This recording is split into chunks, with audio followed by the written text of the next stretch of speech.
Well, hello, everyone, and welcome back to the Broadcast Retirement Network's BRN Sunday podcast. I'm Jeff Snyder, your host. For the next 60 minutes as we go around the globe to discuss the issues related to retirement markets, technology, personal finance, so much more. We've got another great show for you this week, wrapping up and analyzing all the news that went on. I know our contributors, members of the media, academia, and financial services are chomping at the bit to get started. So sit back, relax, and enjoy this episode of the BRN Sunday podcast.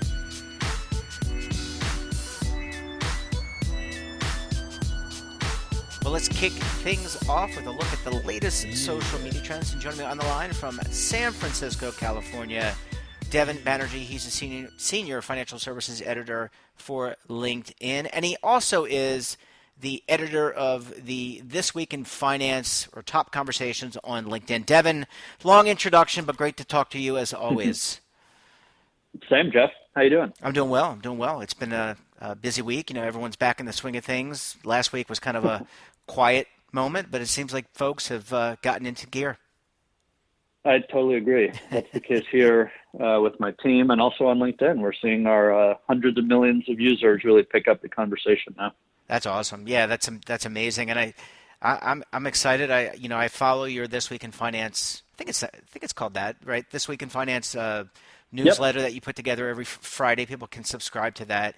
But really interested in what you and the team have put together for some of the biggest trends this week.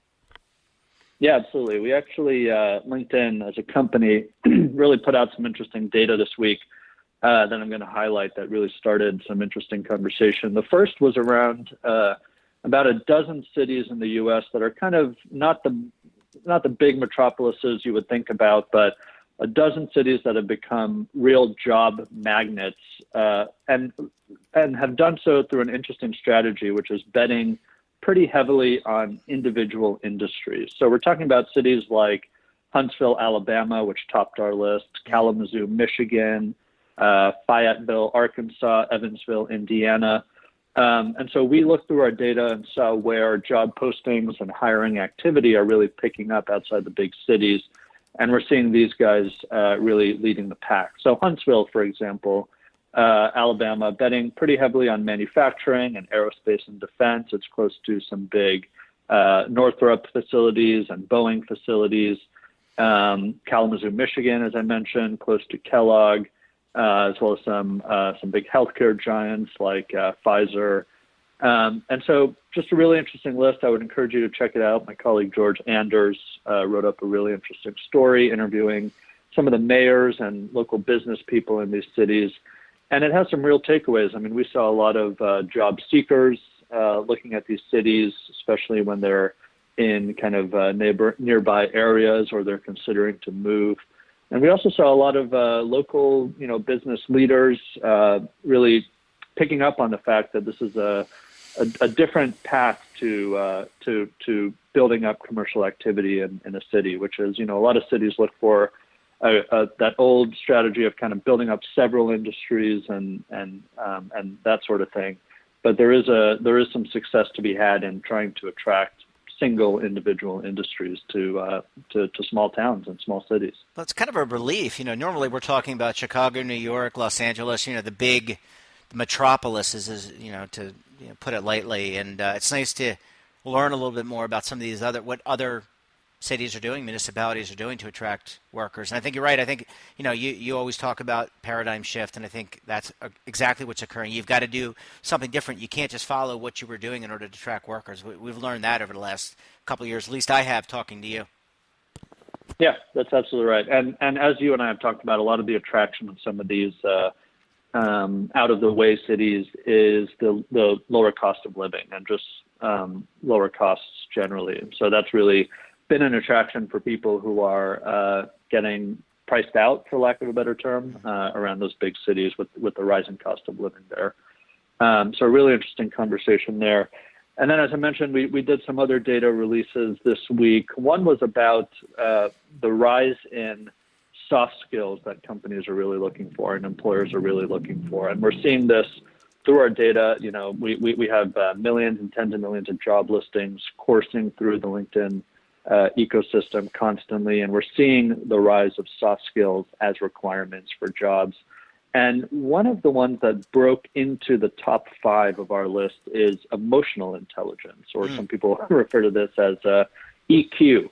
So it's it's the ability to kind of be aware of your own emotions and be aware of others and interpret the emotions of others in a way that can lead to productivity and success for teams and for companies.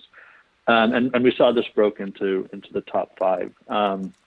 So it beat out time management, which was in actually one of those top 5 for a long time. Obviously, still a very important skill, but we're seeing EQ really rise there. And it joins in the rest of the top 5: creativity, persuasion, collaboration, and adaptability. So those are really, according to LinkedIn data, the top 5 soft skills that employers are really looking for these days. Of course, there are always hard skills in job postings, typically more of those actually than soft skills. And, these are teachable, learnable skills. The top one that we actually saw in our data right now is blockchain understanding. So we're really seeing that continue to be popular, and that kind of bucks some of the wider conversation in the media about the decline of blockchain. And in addition, some other hard skills: cloud computing, analytical reasoning, artificial intelligence, and UEX, user experience design. So some actionable takeaways there for those who are in the job market. Yeah, well, and I think you bring up an interesting point around blockchain. In fact, we're recording this on a Friday. Today's show on BRN AM, of which you're, of course, a contributor, Devin.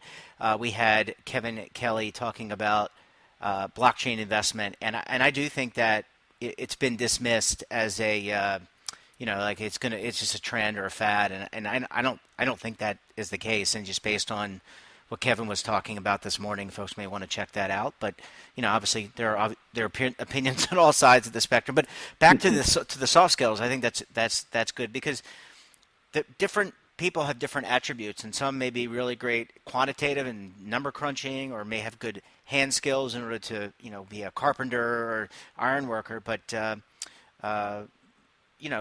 soft skills are important. Absolutely. And the changing nature of the workforce, which, I'm always talking about, is really necessitating these things. So, of course, we have this huge generation of people we call millennials, and they have different ideas about work and working hours, and it's not 9 to 5, and it's flexible, and it's, remote and all this kind of stuff. And it really necessitates that managers in particular have more soft skills than they used to in the past. And if you think about decades ago, it was very rigid, and there were certain set ways of working, and it was 9 to 5, and everyone kind of fell into line. But these days, that culture in the workforce is really changing, which leads me to one more, if I can squeeze it in, which is about the changing sort of necessity to retain older workers in the workforce. So we see, as you and I have talked about, a large contingent of quote unquote older workers who would have maybe retired at 60 or 65 or 70 in the past, but are continuing to work for various reasons. Among them, of course, that unfortunately many of them need to work. They haven't saved enough for retirement, haven't been able to save or earn enough. But that is necessitating a whole shift in how jobs are designed and workplaces are designed. So the OECD, which is the Organization for Economic Cooperation and Development, came out recently saying that unless changes are made to how jobs are designed, especially managerial jobs, people who would be managing people older than they are, unless those changes are made, the number of older people needing to be supported is only going to rise. And the OECD says that this contingent will grow by about 40% by 2050, meaning there will just be more and more older people who are not fitting into the way the workforce is designed. So some of the takeaways here are that managers today need to learn how to how to manage or oversee individual contributors, meaning people who report to them who are older than they are, and that some workplaces need to think about different ways to harness the skills of older workers instead of just always demanding that they reskill or assuming that, they need to reskill. As you and I talked about, I think about a month ago, there are strategies of, for example, pairing older, more experienced workers with younger workers who are trying to learn those same skills or can learn from the experiences of older workers. So there's a pairing model. There are flat structure models where managers are more comfortable overseeing older workers. So a lot of takeaways there, and I think it just dovetails with all of these workplace trends we've talked about, as well as this growing trend of older workers continuing to work because they haven't saved enough to retire. Yeah, I think that's a really good sign, Devin. I mean, the one thing I always say is you cannot train experience. And anytime, you can look at a lot of managers, and I'm not saying all do this, but a lot of management look at the cost side of things. And certainly a more mature worker with a little bit more experience or a lot more experience might cost more. But the thing that you really need to think about, and I've been a part of organizations where, there has been a youth movement. You've seen older workers move on, and what you wind up losing is that connectivity to the information that those mature workers have. So I think it's smart on behalf of organizations to think in the long run and think, okay, well, how do we keep delivering to our clients? And maybe someone isn't 100% committed to one particular job function, but maybe they're doing multiple things, and that way we can retain their experience and have it paid across different divisions of the organization. And I think that to me signals that's important because of what you just articulated, which is people are working longer, they're living longer, and they need to save longer. All in that order, unfortunately. Yeah, I absolutely agree. And you're totally right about people being narrow, managers and people in hiring positions being very narrow-minded and looking at the cost side of things when they're hiring. You're absolutely right. It just takes me back to when when I was working with retirement boards, and this is probably not a great analogy, but it's like everyone looks at the year-to-date return of a particular fund, and they look at the fee, and you try to figure out did I get what I needed in that 1 year? But they don't look at the 3, 5, and 10 year, right? And thinking about how did they really do, and what was the benefit, and it just it's not to say that boards are myopic, but people in general tend to go with what is the easiest or the path of least resistance. So, it makes me feel good that people are looking at that, because I can tell you now, being on kind of the latter part of my career, I mean, I'm not by far not done, but I am in middle age or close to middle age. I think there's a lot of value that people like myself can bring to clients and to organizations and to my fellow workers. So that makes me feel good inside. Absolutely. I totally agree. And, this is just anecdotal, but when I was in my 20s starting out, I always got the most value out of my, quote unquote, older colleagues who had experience. And I always found myself gravitating toward them just to soak up as much as I could, like a sponge. And I think companies are realizing that value increasingly. And it doesn't have to be, I think when you do that, you do not have to have that adversarial type relationship that could typically happen in what you were describing as those old school, old paradigm, which is like, okay, that person's going to take my job. Why should I help them? And I think back to like, I just, been watching the National Football League recently, and you see some of these older quarterbacks who are trying to mentor and help out these younger quarterbacks, knowing that they're going to take their job. I mean, in a different salary scale, but no one wants to lose their job, especially a professional quarterback, very competitive, or professional athlete. So, I think that's the right mindset. Well, Devin, it's a pleasure talking with you, and look forward to catching up with you Monday, tomorrow, on the television show. So great stories as always, great themes, and kudos to you and your LinkedIn Financial Services team. Thanks a lot, Jeff. Looking forward to chatting on the network. Yes, sir. Thank you. Take care. Bye.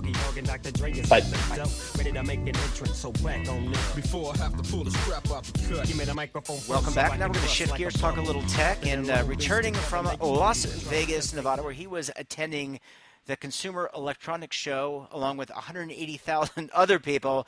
He is a senior technology and consumer products reporter for The Motley Fool. He is Daniel Klein. Hey, Dan, how are you? The hardest part was learning 180,000 new names. I know. Did you? I mean, I got to imagine you're really good with names and you're good with faces, but I got to think it was probably a little bit challenging for you.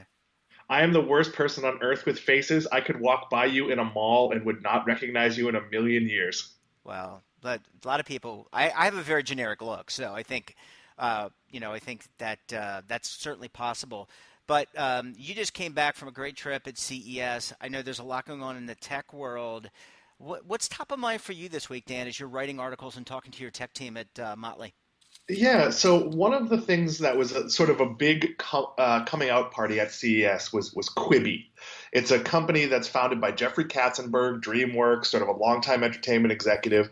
CEO is Meg Whitman, big Yep. name, used to run at HP, ran for office at some Yeah, I was going point. to say, didn't she run for governor or She she president? One of she those. did. So these are really big names, Yeah. and this to me screams absolute disaster. Oh, okay. So what Quibi is, it's a company that's producing short form video that in theory they will expect people to pay a subscription price for. So think about all the other players who've tried to do this, YouTube, Verizon, and what they're doing here is they've got an A-list contributor, Steven Spielberg, Jennifer Lopez, lots of big names, Hmm. and they're either producing short things or taking movies or other content and breaking them down into small little bite-sized things. And the idea is that kids watch a lot of this short form content on their phones. And that's true, but there's zero precedent for anyone being willing to pay for these things. Yeah. And I have a hard time believing that my son, who watches a ton of people playing Magic the Gathering on YouTube, is all of a sudden going to care that Steven Spielberg, who he's never heard of, or Jennifer Lopez, who he barely knows, has a new show or a new whatever on some service that, this just feels to me like old people trying to capture what kids like in a way that's entirely tone deaf. Just based on I don't know if you had a chance because you were at CES. Did you happen to see Ricky Gervais's opening monologue at the Golden Globes? I did not. I was traveling. Okay, well, you got to check that out because I tend to agree with your last thought about older people, mature people trying to make things that are appealing to younger people. But it also, to me, strikes of self-importance. Like, Steven Spielberg. I think there's kind of a backlash, I guess my point is, to these people, very affluent people trying to tell us how to think, what is important. I think there's a backlash going on against that type of stuff. And I think people, when I look at YouTube, I don't care what Steven Spielberg is saying or what, I can't think of an actor, J-Lo's doing. But what I do look at is really neat looking content. So, and I don't have to pay for it, by the way. I don't have to pay for it. So I'm Yeah, in well, I agreement think with this you. is part of the bigger shift of television. I mean, are people willing to pay for content? Yes. I will pay Disney Plus. If all Disney Plus put out was 8 episodes of The Mandalorian once a year, I would probably subscribe anyway. So knowing that they're also going to have Marvel and other Star Wars content and stuff I'm really into, and if you have young kids that they can watch the whole archive, that's a value. The idea that I'm going to pay to watch something I've never heard of on a service that mimics something I can get for free, Yeah. it's just arrogant. And when you look at sort of where TV is going, I mean, we're seeing nobody's going to call what Apple is doing a failure, but Apple has failed. Nobody is watching the morning show or any of the shows that Apple's put out. And some of that is fatigue. It doesn't matter that you have Jennifer Aniston if I already have 17 shows in my queue that are ahead of that in priority. So some of these investments just don't make that much sense, and you're going to see a massive consolidation over the next few years. You're seeing it now where Time Warner has to decide, geez, are we going to keep Disney Universe? Or are we going to keep the CW as separate services? Or are we going to roll it all into HBO Max? HBO Max is a better product if it has the 4 or 5 originals that are on DC Universe that are somewhat have traction. It's an even stronger product if it has all the Arrowverse shows from CW and maybe another show in that universe that ties in that's exclusive to the service. So there are ways to do it to get people to pay, but the 3 or 4 biggest services are going to win, and you'll pay for niches. If you love Major League Baseball, you might pay for an in-depth baseball property. If you like boxing, you might get DAZN. But I don't think your average kid who's watching YouTube videos is going to get mom and dad to pony up for a service that has a type of content that's short but narrative in a way that they've largely rejected. Yeah, and I got to tell you, as someone who runs a broadcast network, a broadcast retirement network, of which you have been featured very prominently, I might add, and you do an excellent job, by the way. I could never see us offering a subscription service, because I think, even though I think a lot of people think retirement and savings is very important, I don't think they're going to pay for it when a lot of information is available online and you just have to sift through it. So my thinking is that it really is more of a advertising model for our network. And I agree with you. I think there's going to be a ton of consolidation because we actually have too many flavors. Yeah, and I mean, look, I know we're both content creators, that even when you do really great work, it takes a long time to get an audience. And obviously, you can jumpstart that with advertising, but look how much money has been behind ESPN Plus and DAZN. And these are companies that have spent billions of dollars on content rights that arguably ESPN Plus can say, hey, look, you buy a boxing pay-per-view twice a year, that's $120. We cost less than that, and we have the equivalent of a boxing pay-per-view every month. So you'll get all this stuff plus stuff you already paid for. And even that's a hard sell. So a really good value is still a hard sell. I have a hard time believing, no matter how many A-list Hollywood people are involved, that people are going to buy Quibi. And maybe the idea is that they'll get somebody to buy them, but I just see this coming out and nobody watching it. And then they'll make some sort of weird deal to acquire, I don't know, maybe old Saturday Night Live skits or something. And eventually it will just go away. It's not a good setup. Yeah, it doesn't sound like, it sounds like it was like So 2000s. It's So 2000s.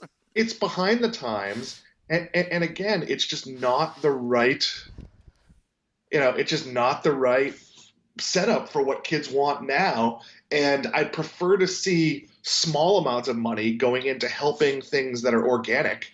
There's lots of content creators out there that a small budget might improve what they could do or help them go from doing it part-time to doing it full-time. I think that makes a lot more sense towards building an audience than trying to create stuff from scratch in a field that has largely rewarded people who don't, who work their way up, who build their way from nothing. Yeah. Well, Dan, let's shift gears. I know you also all real pertinent, and I think for the audience's benefit, this is why we cover this stuff on our podcast. That's why Dan talks about it on his podcast and his streaming services, and why we cover it on the network, because this is impactful from a financial point of view, and frankly, what people see is important for us to talk about as well. So, Dan, let's shift gears. Let's talk a little bit about Facebook. And I don't want to get into politics, but let's talk about political ads on Facebook. Well, this is a really weird thing.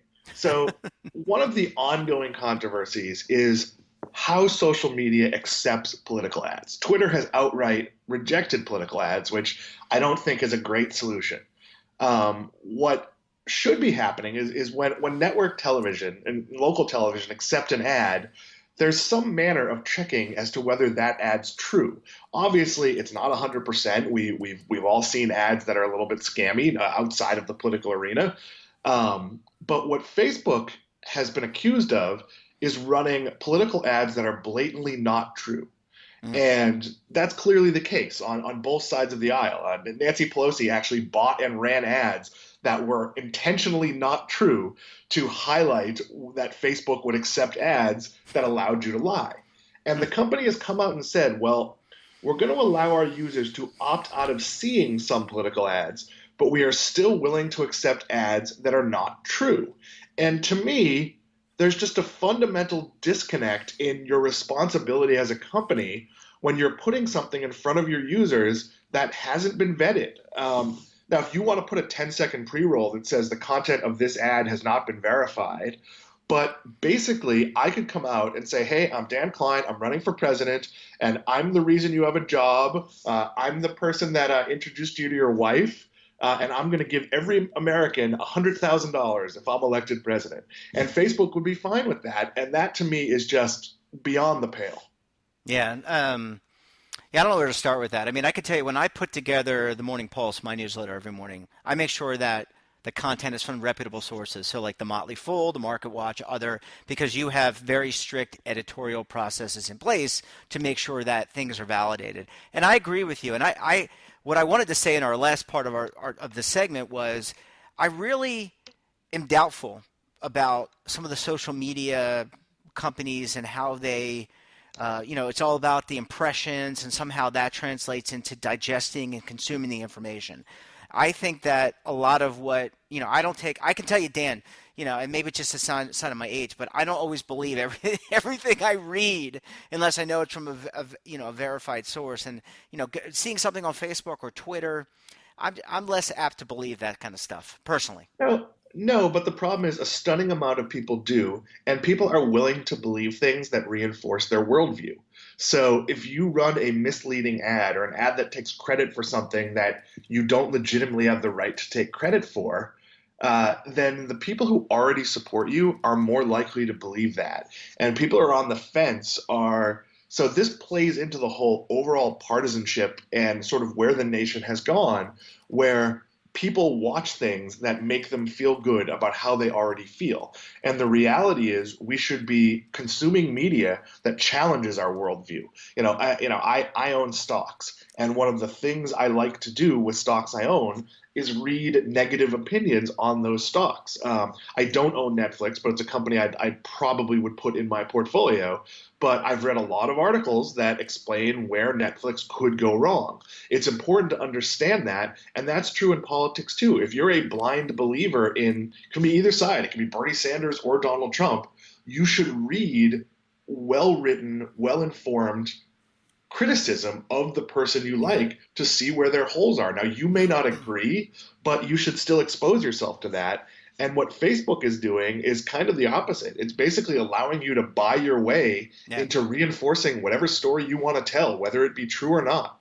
Yeah, well, don't you think, Dan, that some of this really – yes, I think that there should be editorial standards that people that validate ads, right? I mean, I think that validates the facts. I think that's important. But I also think that it's a shared relationship, or as a consumer, someone who and it's something I did early on when I was a younger person. I validated what I was reading, and I read dissenting views, as you're suggesting, and assenting views, views that supported what was being said. But I think it's a shared responsibility too, and I think there is burden on part of Facebook and these other social media platforms to do that. But I think the only people who are going to hold those people account are you and I, Dan. They're not going to do it on their own. Yeah, I mean, the problem is we are savvy media creators. I think the average person reading Facebook doesn't have the depth of understanding because they've never purchased ads. They've never decided whether an ad was acceptable for their publication or broadcast. So I do think there's a level where the average person needs to be, I hate to use the word protected. I don't want to imply big brother, but if Facebook is saying something is legitimate and will take the money, it's giving it a seal of approval. They're not putting out a warning saying, hey, our ads may not be true. There's really strict standards on Facebook for beauty advertising, showing before and after pictures. But for some reason, there isn't similarly strict standard for political advertising. And literally, it leads to lies. You can say, hey, there's a 20 million more manufacturing jobs in the U.S. over the last 3 years. That isn't true, but you can put it in a Facebook ad. You could say, hey, the average American worker makes twice as much money as he did 5 years ago. That's an absurd lie, but it sounds great and it might get people to vote. So I want to see Facebook and other social media companies step up. I'd prefer not to see regulation, but we have regulation on broadcast television. There are certain ads that can't run. There's liquor, there's cigarette restrictions. If these companies can't police themselves, and Facebook has basically said, we're not going to do it, then I do think there needs to be some standards because we shouldn't be running advertisements that aren't true. Yeah, well, I think it applies, by the way, not just politics, but financial services, which is the industry that I'm in, and other vocations as well, right? Because I think that there are potentials for erroneous or bad information and misleading people too. Dan, always a pleasure talking with you, and I'm looking forward to seeing and hearing more about CES this coming week on the television network. You can always check Dan out on his own website, but also on BRN AM every Tuesday morning. So, Dan, look forward to talking to you, and we'll talk to you soon. I'll see you there. Thanks, bye.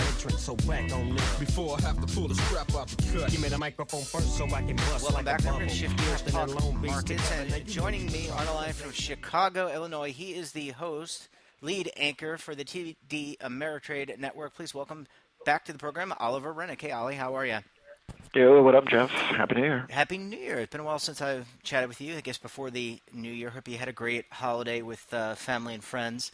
Thank you. So let's just jump into it. I mean, maybe the key word should be, or the key phrase should be, some like it hot, some like it hot, because it seems like the Right. economy Market's hot. market's hot, the economy's hot, geopolitical events are hot. So why don't you walk us through the week and tell us what your Sure. analysis is?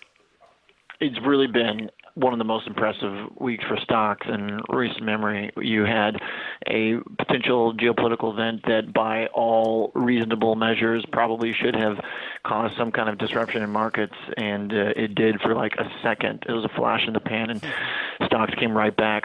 The reason why I say that, by all reasonable sort of expectations, you would think that some air would come out of the equity market, is because we just keep getting frothier and frothier. And now that means stocks should be fairly vulnerable and exposed, but you can really only know until things are tested. And the test that we had this week is telling us that it's going to take more. And there's tons of reasons, I think, also that probably the great sort of, obsession of, making everything so extreme and social media and all this stuff with any kind of event is just so intolerable nowadays. But anyway, that's sort of my own opinion that, maybe these events were not as big as people made them out to be. Anyway, the stock market breezed right through it. That's a big deal because the stock market's really expensive. It's the most expensive it's been in 2 years.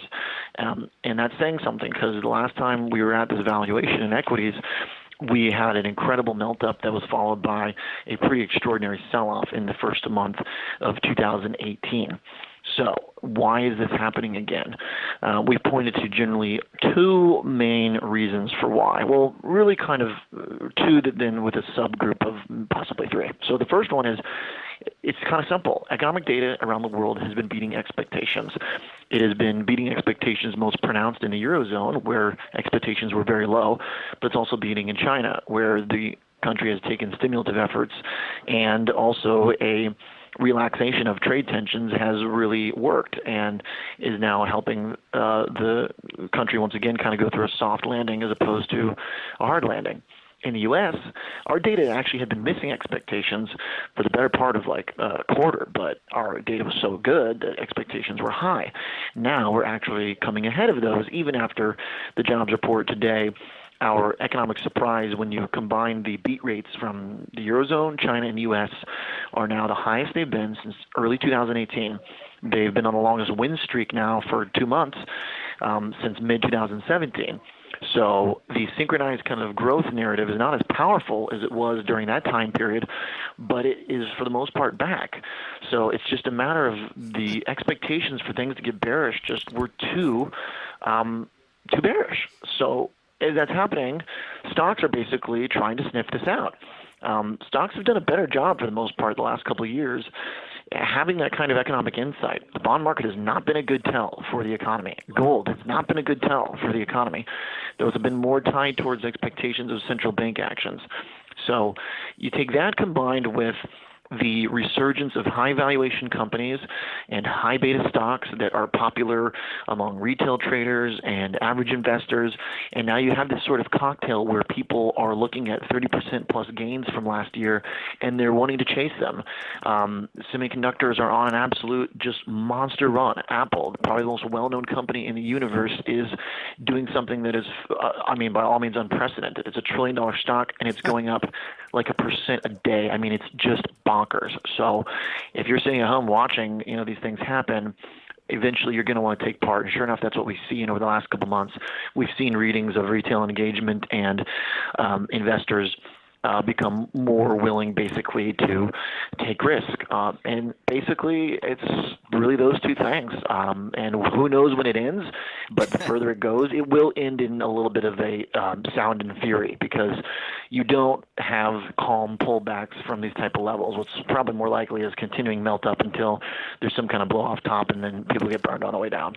I mean, I just remember we were talking about the bears last year, middle of last year, all the volatility. Have we chased the bears off? I mean, what's the consensus? Let's go. That's what's so interesting. Well, what's the consensus of your guests? Because you host two shows, you have Morning Trade Live, and you have Markets on the Close. So what are your guests telling you? I mean, they got to be all over the place, Ollie. Yeah, it is pretty mixed. And that's why it's a really interesting period, because there are bulls and there's bears, and then within the bulls there's two types. There's those that think Fed action and central banks are going to continue to have a role in the market, that there's going to be another cut this year, and that's going to help all these high valuation stocks. There's another component within the bull camp that says, actually, the Fed doesn't need to cut. Economies are fine. They're improving. You want to own things that are more tied to economic growth, like banks and industrials and all that. So they can, debate all they want, and we'll find out. But from a more objective perspective, the 10-year yield is still at 1.8% on the U.S. Treasury, and gold is at 7-year highs. So the bears are very much present in these two safety markets. And if you're looking for a reason for why stocks could potentially go even higher, is if the data keeps getting better, then eventually these safety assets will probably have to correct even more. And where the money goes from that is going to, at least in some part, be the U.S. equity market. Now, how much of it will be U.S. equities, how much of it will be global equities or European equities or global bonds, that's to be determined, but it's going to go somewhere. So there still may be a little wave to push if things remain solid and the data doesn't fall off a cliff and there's no big shocks. So barring some huge unforeseen incident, the path to recovery from 2019's lull in the global situation, and manufacturing in particular, looks to be continuing to find relief. Yeah, and just a personal note, Ali, I guess for you as a journalist and host, it must be, and a person who I know loves numbers, started his career with loving numbers. This has got to be fascinating for you to follow. Yeah, it's super interesting because there are plenty of reasons to think that, parts of this market have gotten a little bit ahead of themselves, and that's probably going to be the case. But you really just try to have to, be objective and say, you know what, connect the dots here. The Fed is not going to hike unless there's this runaway inflation. Economies are pretty good, and that's been a good recipe for stocks. I mean, there's no other really way around it. It's kind of trying to fight the wind or not understand the way the game works. So there's a lot of bears that are upset, but they'll have their day. They'll have their day at some point. The way you look at it statistically, we're getting close to the end. We have to be, and we haven't even. You mentioned the geopolitical event. We haven't even factored in impeachment or anything else that's going to happen. Oh, yeah, markets just have not cared about that at all. I know, but it's just amazing. It's just boom. So I guess more to come. We're just out of the first week and a half of January. Always a pleasure talking with you, Ali. I know you Thanks, man. do amazing work on the network. People should definitely tune in the TD Ameritrade Network. You can certainly find them online. They have an app as well. Amazing work, Oliver and team. Appreciate it. Oliver, have a great weekend. We will talk to you again soon. Adios. Bye.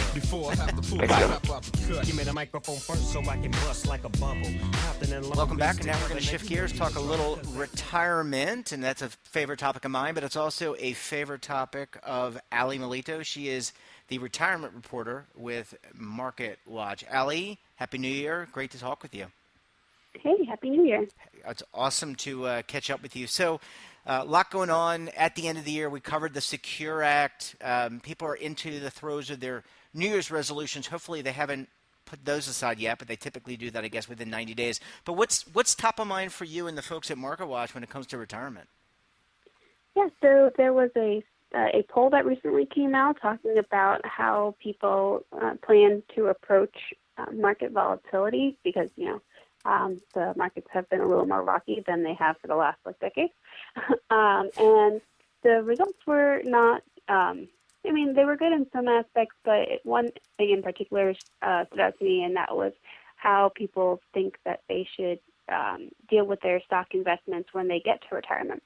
So the poll was of pre-retirees, but one of the questions was, what would you do if you were in retirement and there was market volatility? And people said that they would consider cutting back or reducing their investments in the stock market. And that is not something that you should do. So I'm sure you have heard financial advisors say all the time that you should not touch your investment portfolio when there's market volatility, especially when it's just beginning to happen, because markets are just volatile by nature, and they're supposed to be going up and down. And I think advisors feel that people have gotten a little too comfortable with a really strong bull market. So I spoke with some advisors about what you should do instead, and they said, first, don't touch anything yet, and also stick to the plan that you've got. So these people, they were pre-retirees. What they should be doing instead of thinking about pulling out of the stock market in retirement if there's volatility is planning for what to do when there is volatility in retirement. So that could be something like creating different buckets or streams of income in retirement. You shouldn't be relying just on one thing. There are numerous vehicles that people can use to, have money in retirement. There are, like, just in the accounts alone, there are so many. So you have tax deferred, you have taxable, you have Roth. So leverage a few of those accounts. Also take into consideration other types of income. Maybe you plan to work part-time or just do something on the side just for fun. But if you're earning an income, that's something that can help you stay away from using any money from your retirement account. And also Social Security, although you shouldn't rely on Social Security, as we know. And it's really important that retirees, especially just starting out in their retirement, that they have some sort of a plan, because when you withdraw too much at the beginning of a downturn or during volatility, there's this thing called sequence of returns risk, and that is basically where you are withdrawing money from the principal that you've contributed and not from the gains. And when you do that, you're actually potentially diminishing your returns later in life. So you're hurting yourself. You're going to end up with less money because you're taking from your principal and not from like the interest or something like that. So that was what was at top of mind for me this week. Yeah, and Allie, I mean, is it your sense?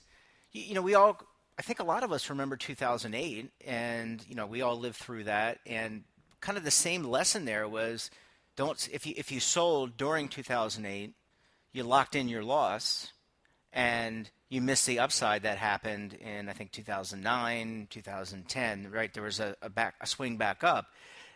Do we just forget the lessons? Is that what this poll is telling us, that people just forgot the lessons of 2008 and they're letting their emotions control them? That, and I think people also get confused between realized losses and then what they see in their portfolio when they just log on. First of all, when there is volatility, you probably shouldn't log on to your 401k account, because that is just you're setting yourself up for emotional distress. Yep. But aside from that, those aren't actual losses. Like, yes, you see your account balance might be lower, but you haven't cashed out. So as far as you're concerned, whatever you put in is still there and then some. But sometimes people, when they log on and they see this lower balance, they think, oh my God, I've already lost money. And then they get emotional and they try to take it all out just to save whatever is left. Yeah. And when you do that, then it's actually realized losses. Now you have no way of coming back from that. So I think that that's something that a lot of people, at least people that I've spoken to in the past, they just assume that it's already happened and there's nothing that they can do, when the thing that they should be doing is not touching it, because like in 2008, if they had left it alone, they would have seen significant increases. And they didn't, because that pulled out of the market because they were afraid or something like that. They didn't get those gains. Yeah, I mean, I agree with you on that, and I think that people just need to be. I think the worst thing, Allie, that happened to us is, especially in the retirement space, is daily valuation. The fact that when I first started in this industry, accounts were quarterly or semi-annual or annually valued, meaning you didn't know your account balance on a daily basis. But now we can watch it.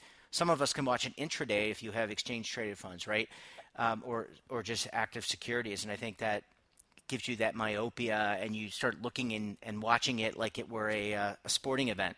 And I think that's like one of the things that's really hurt that long-term perspective that even retirees need. You need to think about living a longer life and living a longer time and riding out volatility, and not as you suggest, not looking at things on a day-to-day basis or an hour-by-hour basis. Yeah, you definitely shouldn't look at it on a day-to-day or hour-by-hour basis. Or a minute-by-minute basis that some people do. But Gosh, no. Yeah, absolutely. Well, Allie, always a pleasure talking with you. And I know you're going to be on the television network a little later this week. Certainly looking for your coverage there and the stories that you're writing. So have a great, wonderful weekend, and we will talk to you very soon. Thank you. Bye, Allie. Welcome back, and now we're going to shift gears one last time. And, we couldn't wrap up a show without talking to them. Joining me now are the Legal Eagles, David Levine, Kevin Walsh. Both are partners with the employee benefits law firm Groom Law. Gentlemen, Happy New Year. Great to have you on the program. Happy New Year. Thanks for having us on. I know David's going to talk about the Secure Act and RMDs, but, I'm more excited about the national championship game coming up on Monday night. But, it's great to be on the show. Yeah, absolutely. Well, David, take it away. I know you have a lot that you want to get off your chest. Well, the line on the national championship is this: is 3-2. No, I'm not going to go that way, Jeff, because 3-2. Of course, it's not 3-2, Kevin. I knew that, but. So Secure Act. Yes. I know Kevin and I are going to make a lot of hay out of that on this podcast this year, but I think our starting point is, what are we hearing most about right out of the box? Well, I can tell you the most phone calls I've gotten in the last week have had to do with something that bluntly normally doesn't get that much attention: required minimum distributions. The rule until this year was that once you reach age 70 and a half, you need to start taking RMDs from your retirement plan or your IRAs by April 1st of the year following. And there's some special rules there, but let's keep it simple. For years, people have wondered why 70 and a half. And a lot of this dates back to old life insurance industry practices that have been around for decades. But Congress, in the Secure Act, changed it to age 72. And so what does that mean? Well, there's a bunch of people who turned 70 and a half in 2019, and everybody's like, what do we do now? And the answer is, people who turned 70 and a half in 2019, the old rules still apply. But for people who turned 70 and a half after 2019, so let's try to talk in English instead of being like a lawyer. For people who turned 70 on or after July 1st of last year, that's the closest I get to being a human being when I talk. Those people are subject to the new rule, which say they have to start at 72. Now, so what does that mean for us? That means that all these people, if you're in plans, especially for people who run plans or people who have outsourced plans, people are figuring out, okay, how do I get my systems updated quickly so we don't tax these things wrong? Because required minimum distributions are taxed slightly different than the rollover eligible dollars that you get before your space, because normally you can't roll over minimum distributions. So everybody's rushing to figure that out. Hopefully the IRS provides some transition relief on income tax reporting. I'm pretty confident that they will give us some room on this because this came up really fast at the end of the year. I think that's one thing. The other thing, and that I'll sort of finish on a very quick caption here, is there's a second part. How was Secure paid for? Secure was paid for in a number of ways, one of which was to change the required minimum distribution rules, so-called stretch payments. And this is both for your individual IRAs and your plans. And this is something that's been an estate planning tool that a lot of people have used. And it's not just the richest of the rich. This is, I'll call it the mass affluent. This is people who've built up big balances in IRAs where they've tried to basically say, oh, I'll name my grandchild as my beneficiary. That way, when I die, none of us wants to die, of course. But when David, yeah, what? In December, didn't I see you say somewhere that you would rather die before the end of the year than sometime in the future? Well, Kevin, I didn't say I would rather die. I said people might be better off from an estate planning perspective. That's true. That's true. Your Twitter feed revision of what I've said is completely inappropriate.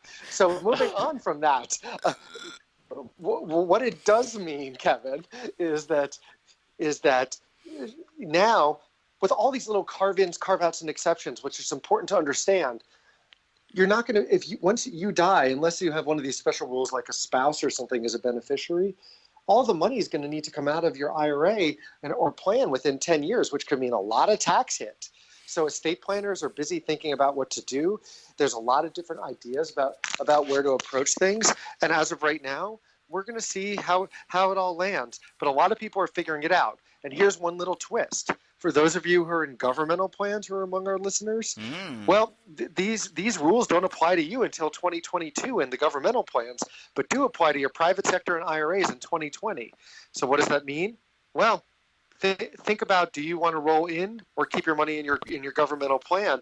Because that's going to impact how the RMD and stretch rules apply to you. There's no wrong or right. And Kevin and I are definitely not giving financial advice, but that's a question I'm hearing lots and lots of. Now, Kevin, yes, I'm still alive, so now it's your turn to talk. Well, I mean, I thought you made some great points about, the RMD age is moving from 70.5 to 72, and about how, it doesn't apply retroactively. So just tying it back to LSU Clemson, I mean, it's a lot like, if you hit 70.5 and you started taking your RMDs, that's like you've already placed your bet. Even if the line moves from 70.5 to 72, you don't get to move with it. But going forward, the 70.5 is moving to 72 on the RMDs. So that's kind of the big thing for us this week, is that there's a lot of change to the RMD rules. And Jeff, it's always good being on the show. Yeah, and let me just say that before we even started, they were, you see there's a little bit of back and forth and a little cantankerousness that goes on, but it's all in great fun. And guys, I would be remiss if I didn't mention that your firm put together a Secure Act website, right? Folks can go and look on the Groom Law website and check out what the latest research is from the firm. Is that correct? That's correct, but we've gone further than that. We've actually created a website dedicated to the Secure Act. So if you go to secureretirementAct.com, there you go. You can find a number of resources, just the things that we pushed out as resources, and then articles we published elsewhere. Yeah, well, thank you for correcting me on that. That's amazing, and people should definitely go there to check it out. You can also, of course, listen to the Legal Eagles, whether it's here or in other venues. They do a lot of not personal appearances, but public appearances. And they do personal appearances, too, but you got to pay them for that. In any event, gentlemen, always a pleasure. Enjoy the weekend. Hopefully you watch some NFL football games. Go Ravens, and we'll talk to you soon. Cheers. Bye. Bye. That wraps up this episode of the BRN Sunday Podcast. Hope you enjoyed it, found it entertaining as well. I know I did, and I always learn something each and every week. Don't forget, we're back again tomorrow. That's Monday for BRN AM. We've got another great show planned for you and a great week of shows. So until next week, I'm Jeff Snyder. Keep on saving, and don't forget, roll with the changes.